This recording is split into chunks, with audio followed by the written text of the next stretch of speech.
2 വർഷം കൊണ്ട് 850 കോടി ചെലവിൽ ബീഹാറിൽ ഒരു സീതാക്ഷേത്രം പണിയും. പ്രധാനമന്ത്രി നരേന്ദ്രമോദി അതിന്റെ പ്രതിഷ്ഠാകർമ്മം നിർവഹിക്കും. ബീഹാറിലെ തെരഞ്ഞെടുപ്പ് പ്രചാരണത്തിനായി അപേക്ഷ 850 കോടി. സാധാരണ ഈ പ്രചാരണത്തിനിറങ്ങുമ്പോൾ ജനങ്ങൾക്ക് ചെയ്തു കൊടുക്കും, ജനങ്ങൾക്ക് ഉപകാരങ്ങൾക്ക് ചെയ്തു കൊടുക്കുന്ന നേതാക്കന്മാർ പറയാം. ഇവരൊക്കെ അല്പം ഡിഫറെൻറ്റാണ്. അവർ ക്ഷേത്രം പണിയുള്ള തിരക്കില്ല. അപ്പോൾ മെർസൽ എന്ന് പറഞ്ഞ സിനിമ ഉണ്ടായ വിജയുടെ ഒരു പടമുണ്ട്. ആ പടം ഇറങ്ങിയ സമയത്ത് ഭയങ്കര വിവാദമായിരുന്നു. ഒരു ഡയലോഗുകൾ, അതായത് ക്ഷേത്രങ്ങൾക്ക് പകരം ഇവിടെ ആശുപത്രികളാണ് പണിയേണ്ടത്. അതായത് അത് സിനിമയിലൂടെ തന്നെ പറഞ്ഞതാണ്. അത് നമ്മൾ റിയൽ ലൈഫിൽ ഇപ്പോഴും അത് ചിന്തിക്കേണ്ട കാര്യം തന്നെയാണ്. അതായത് 850 കോടി എന്ന് പറയുമ്പോൾ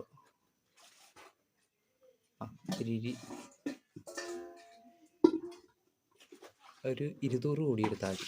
ആ 200 കോടി എടുത്ത് ബീഹാറിൽ ഏതെങ്കിലും ഒരുപാട് പ്രശ്നം നമ്മൾ മനോരമ ന്യൂസിലൊക്കെ കണ്ടാണ്. മനോരമ ന്യൂസോ മാതൃഭൂമി ന്യൂസിലൊക്കെ ആയിട്ട് കണ്ടാണ് അവരുടെ ഓരോ പ്രശ്നങ്ങൾ. അംഗൻവാടി നേരെ ടോയ്ലറ്റ് ഇല്ല, വീടുകളില്ല. ആ 200 കോടി കൊണ്ട് അതിന്നിപ്പോൾ ബാക്കി 650 കോടി എടുത്തോട്ടെ. 650 കോടി എടുത്ത് സീതാക്ഷേത്രം പണിയാണ്. 200 കോടി എടുത്തിട്ട് ആ പാവങ്ങളെ സഹായിച്ചു. അവർക്ക് ഹോസ്പിറ്റലിൽ കിട്ടണം, അംഗൻവാടി ഉണ്ടാകാം, സ്കൂളുകൾ പണിയാം, വീടുകൾ പണിയാം, ടോയ്ലറ്റ് സൗകര്യങ്ങളൊക്കെ ഉണ്ടാകാം. അതിനെക്കുറിച്ച് ചിന്തിച്ചില്ല. എല്ലാവർക്കും ഈ ക്ഷേത്രം പണിതിട്ട് ഇപ്പം സീതാദേവിക്ക് ലക്ഷ്മി ദേവിയുടെ അവതാരമാണ്.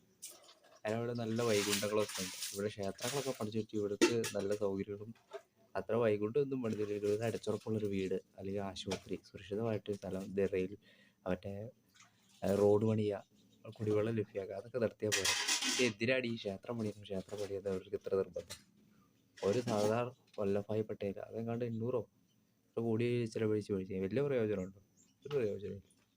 ആ പ്രതിമയുടെ ചിലവൊന്ന് ചുരുക്കി ബാക്കി ആൾക്കാർക്ക് എന്തെങ്കിലും സഹായം ചെയ്താൽ ശരിയാവില്ലേ? എങ്ങനെയൊക്കെ ആണെങ്കിലും ഇവർക്ക് ക്ഷേത്രം വിട്ടൊരു കളിയില്ല, മതം പിടിച്ചൊരു കളിയില്ല. അത് ഇവർ വീണ്ടും വീണ്ടും തെളിയിച്ചുകൊണ്ടിരിക്കുക. അത് വിട്ട് പൊതുജനം കഴുതാന്നൊക്കെ പറയും. അവിടുത്തെ ആൾക്കാരെ സംബന്ധിച്ച് വളരെ ശരിയാണ്. എന്നിട്ട് ഇവർക്ക് തന്നെ പോയി വോട്ടും ചെയ്യും.